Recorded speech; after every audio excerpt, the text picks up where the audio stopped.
book up wide and meet adventures that wait for you.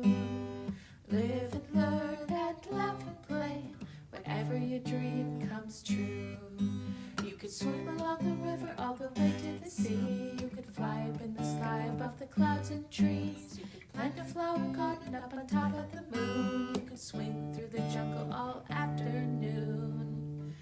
Wherever our story takes us, I can't wait to see. Yes, friends, come and read with me. It's online story time. Hello everybody, and welcome to Online Storytime at your Grand Rapids Area Library.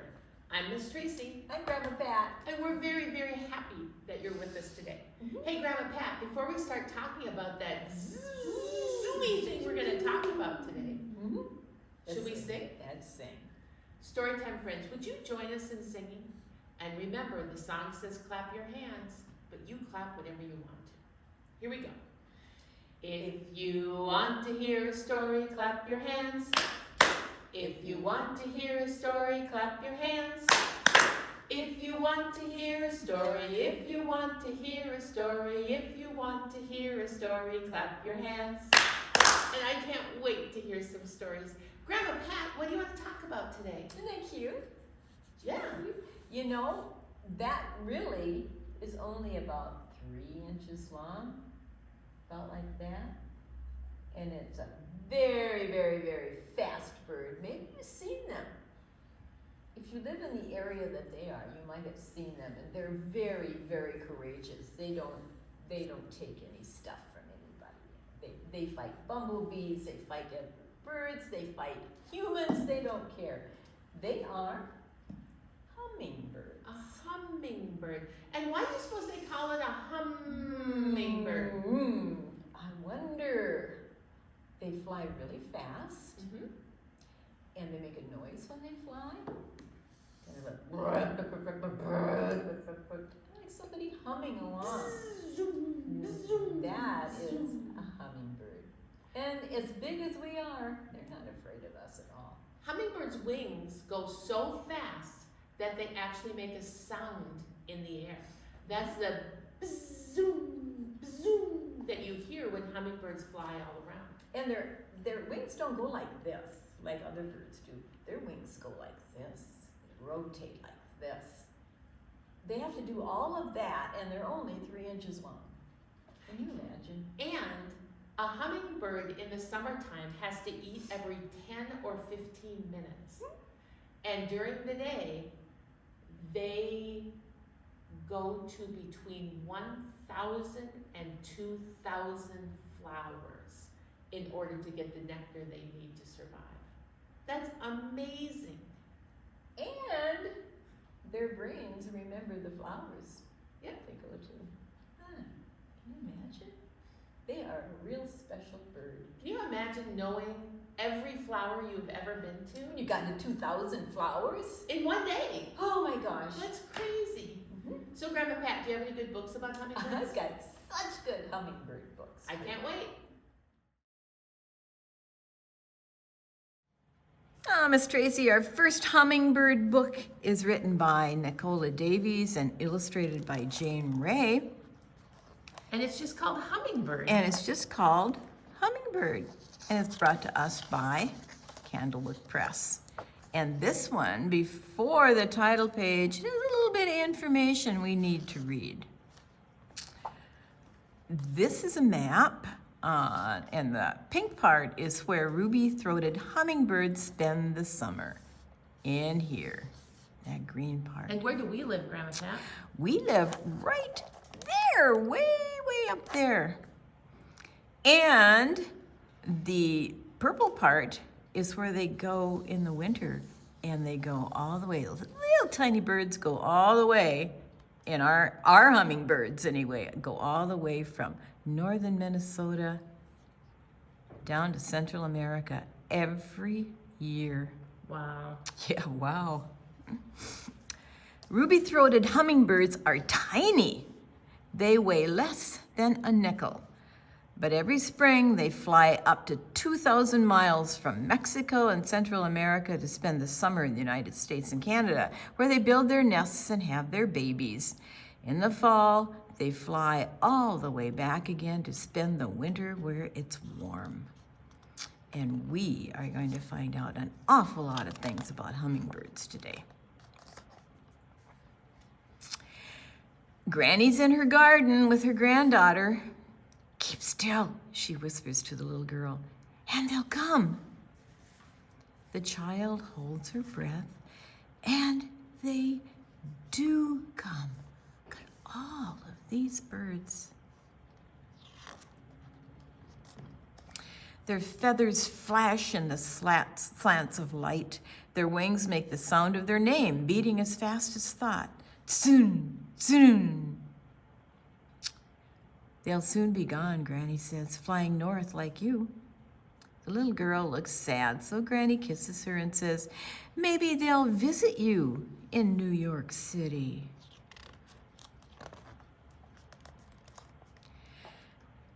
Later, on the plane, the girl wonders how something so small could fly so far. Down on the dark sea, a sailor has company at last. A hummingbird is sleeping on the rigging. At dawn, it wakes up and flies away, tiny and fearless, headed for land.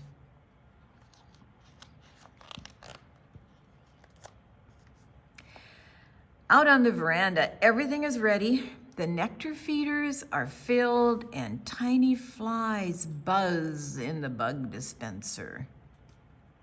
Just after dawn, the hungry guests arrive for breakfast. The sisters laugh as they remember how their daddy used to say, "Hummingbirds need meat and potatoes, same as we do." So they're drinking the sugar water, which is the nectar, and they're eating the bugs. Spring sweeps up country. Flowers open, bee balm and scarlet sage, trumpet, honeysuckle, and cardinal flower. Insects zoom. The hummingbirds ride the green wave, zigzagging from one pool of buzz and blossom to the next.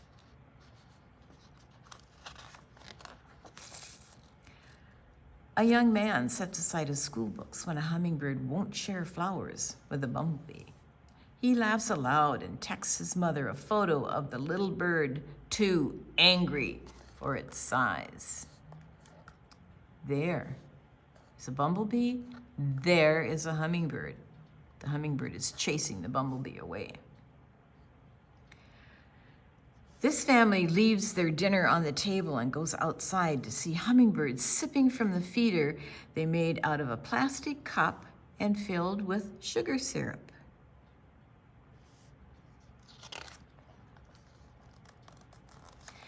Hummingbirds know exactly where they are going, and when they get there, they settle in.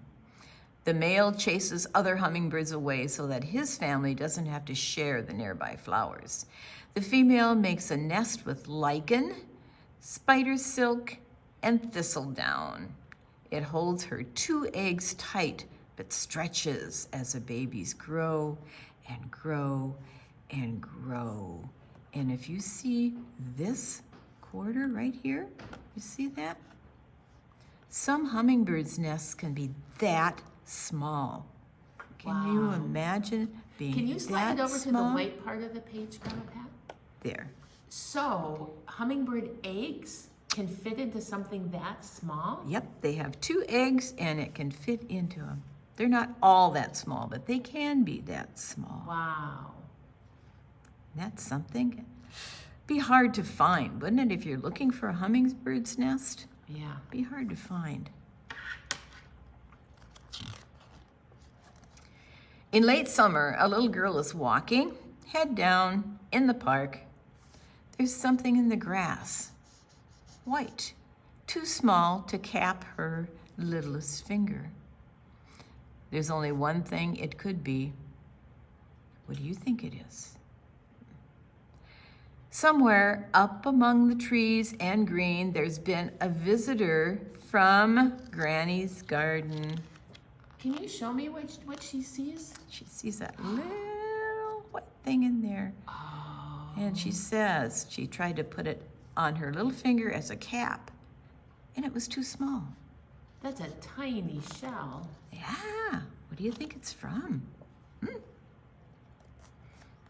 Here's a nest. Days are getting shorter. Soon the bugs and nectar will be nipped by frost. Hummingbirds must fly south. The trip is long and hard for such little bodies, and many of them won't reach their destination. Granny's in her garden with a package in her lap. It's the tiny eggshell wrapped in cotton balls, a letter, and a newspaper clipping. As she reads about how hummingbirds have nested for the first time in Central Park, there's a telltale sound round the flowers. Tsunin, tsunin. The jewel feathers flash in the light. And there we have more about ruby-throated hummingbirds. You know why they called ruby-throated, Miss Tracy? Can you think you can figure it out? It looks like they have a red color on their throat. Yeah, look at that. There's their throat, and it's red. And ruby is a red. And how cool that the hummingbirds had nested for the first time in Central Park in New York, right in the middle of New York City. And she sent her granny that little tiny egg Yeah. that she couldn't put on her little finger. Yeah. So this is like any nonfiction book. You have an index on the back. If you want to go back and if you're thinking about the nests and you want to go back and read about the nests, you go back to pages 5, 21, and 26. You'll find all kinds of things about nests. And that's what's fun about a nonfiction book. And especially hummingbirds. Hey, Storytime friends. Grandma Pat. Yeah. Do you want to do a flannel board? Oh, yes. If you notice, my friends, on our flannel board, first of all, on the bottom, we have lots and lots of flowers because that's how hummingbirds survive, is by sipping nectar from flowers. And then we have some hummingbirds zipping and zooming around. Should we count them?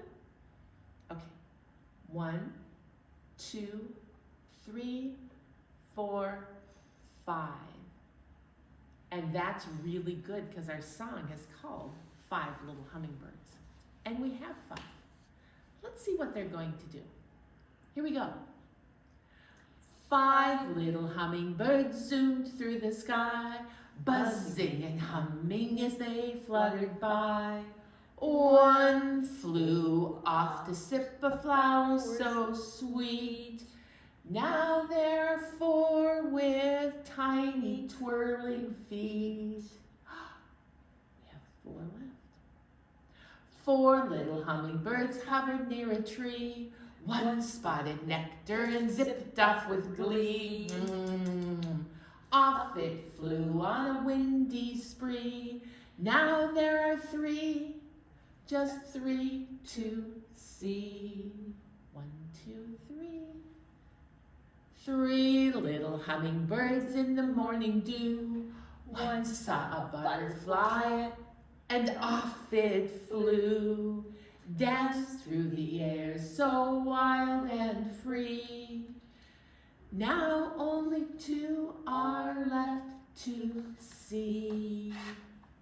2 hummingbirds, 1, 2.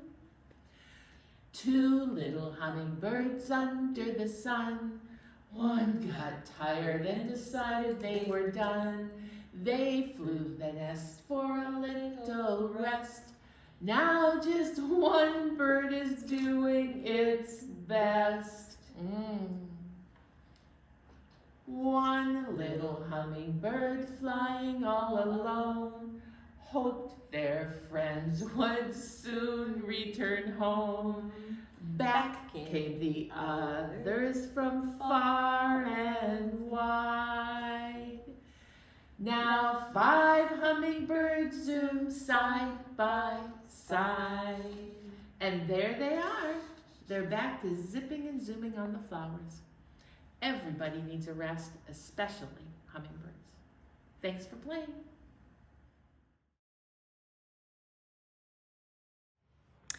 Our next book is about a hummingbird's amazing journey. Remember in the first book we talked about it going from Granny's garden way down south of Mexico, way up to New York City. And now we're going to find out more about their travels. This one's called Tiny Bird, and it's written by Robert Burley and illustrated by Wendell Miner. It's brought to us by Christy Ottaviano Books from Henry Holt and Company. Oh, are you excited, Miss Tracy? I am. Okay, here we go. Today is the day. In the yard, the last orange flowers open their petals to the slanting sun. A tiny ruby-throated hummingbird is feeding, just 3 inches long. Tiny Bird hovers over a blossom as if hanging from an unseen thread.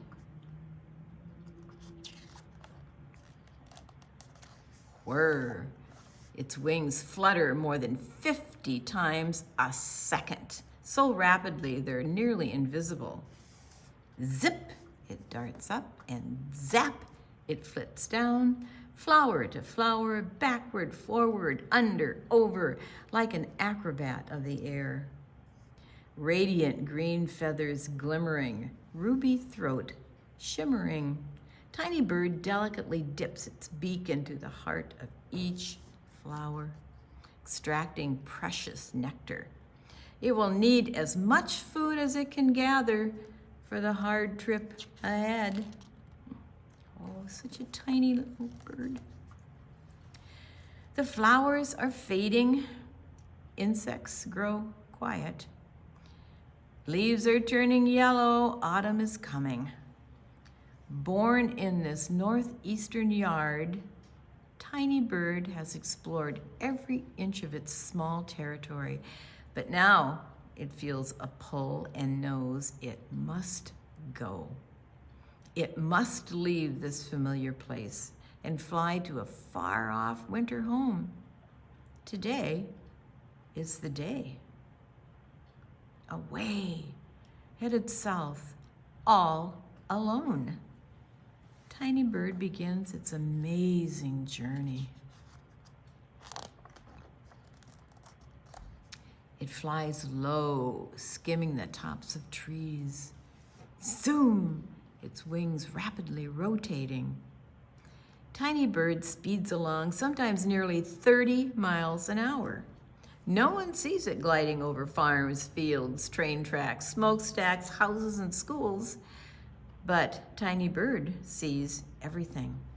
Its eyes are sharp. Swoop! Some coneflowers. Diving down, it spots a few flowers on which to feed. Jab, poke. Flicking sideways, it snatches a passing fly and even raids a spider web. More fuel for its long trip. Whoops! Danger!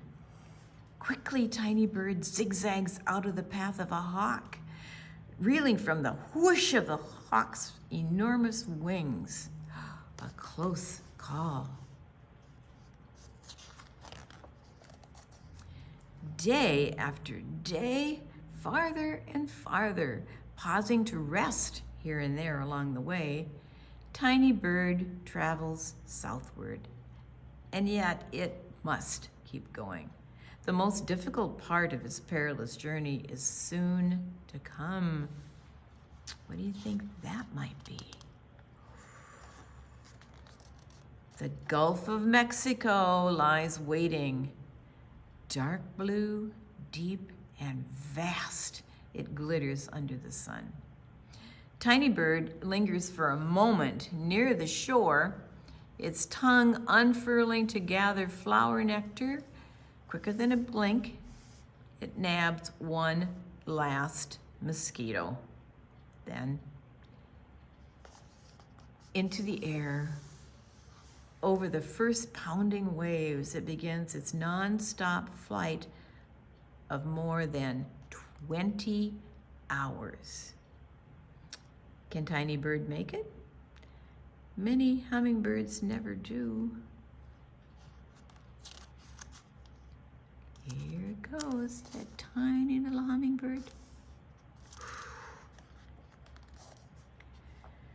As far as the distant horizon, there is nothing but sky and sea. An empty expanse of water stretches in all directions. Tiny bird makes its way, staying just inside the curves of the waves to protect itself from the onrushing wind.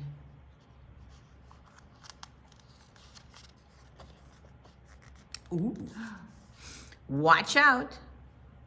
A fish leaps up, its jaws snapping, narrowly missing the little bird. Now that's something you wouldn't think of, a fish catching a bird.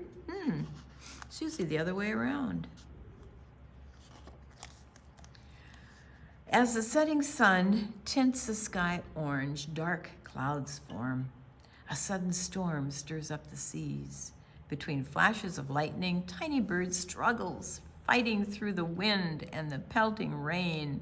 Thunder crashes, ba-boom! Slower, slower. Tiny bird begins to falter. Its wings grow heavy as it dips ever closer to the dangerous water. Come on, tiny bird. Finally, the wind dies down.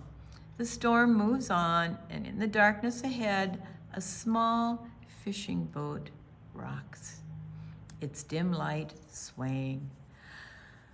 A resting place. Tiny bird perches lightly on the bow of the wooden boat, gathering strength, then into the night again.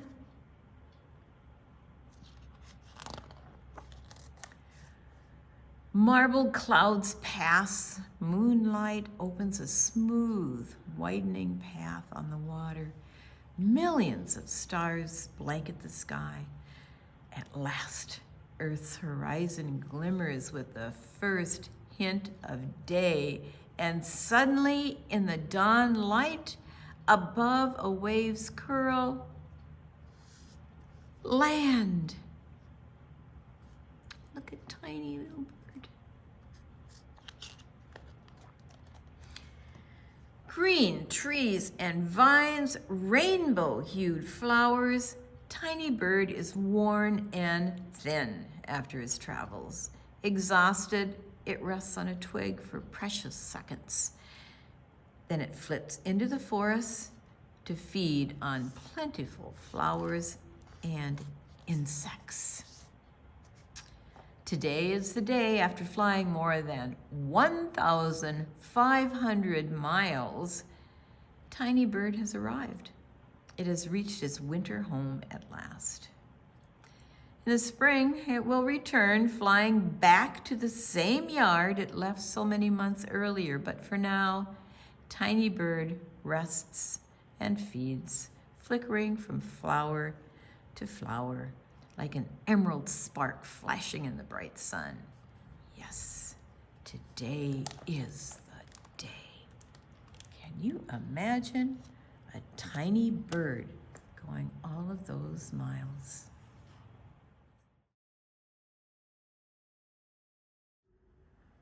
Hey again, Storytime friends. Hi, Grandma Pat. Hey, Anybody want to wave a scarf? I love scarves. All right, out of your Storytime kits, I'd like you to find your scarf. I'll give Grandma Pat the green one. My favorite green one. And if you don't have a scarf, you can wave your sock, or you can wave a paper towel, or you can wave whatever you have. And if you don't have anything, you can wave your hand. All right? That scarf made my nose feel itchy. So our very first song is about, guess what? A hummingbird in the... Did you hear something? Did you? Excuse me, one second. Oh, it was coming from here. Hello? letters. Storytime, friends. Tiger would like to join us today. Hello, Grandma Pat. Oh, hi, Tiger. Nice to see you. Hello, Storytime friends. I am simply delighted to be with you today. Tiger, we are delighted to have you with us too. Well, you stand right there and you can sing along if you'd like. Okay, here we go. We are going to start out with a hummingbird in the air, all right? And a scarf is the perfect thing to be a hummingbird, and your hummingbird can fly however you want it to fly. Here we go. There's a hummingbird in the air, in the air. There's a hummingbird in the air, in the air. There's a hummingbird in the air, now he's flying in my hair. There's a hummingbird in the air, in the air. That's crazy. There's a hummingbird on my leg, oh my! There's a hummingbird on my leg,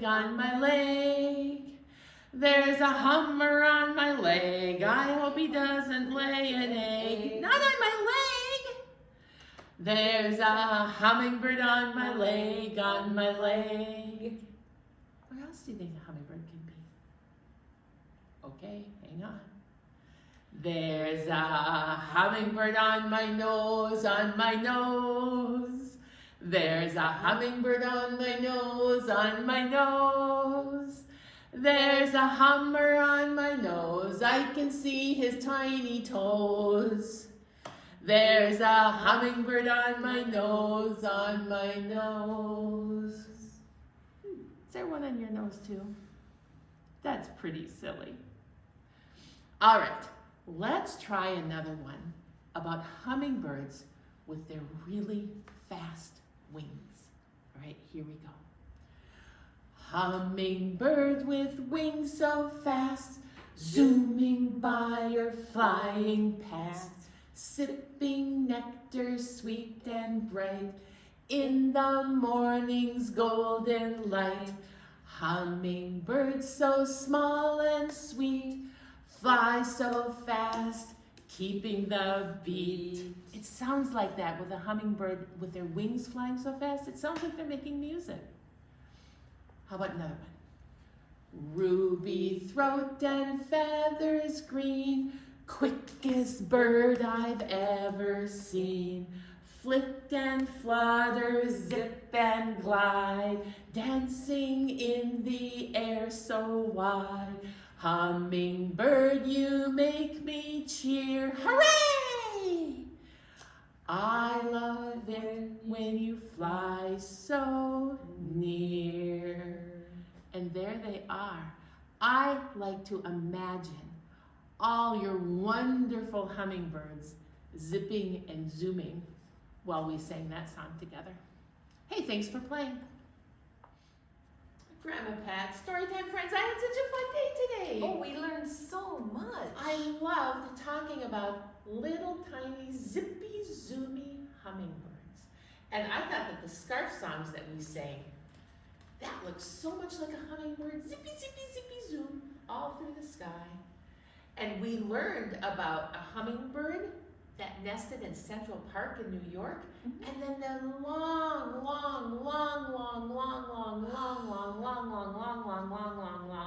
long journey that they take to get to their winter grounds. All by themselves. And we did a flannel board about 5 little hummingbirds. I'm glad they were 5.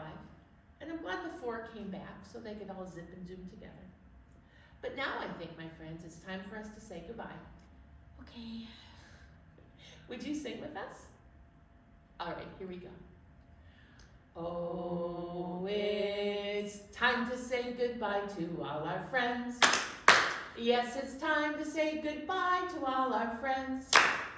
Story time is done today. Now it's time to go and play. Oh, it's time to say goodbye to all our friends. Goodbye, everybody. Bye. I'm gonna go pretend to be a hummingbird.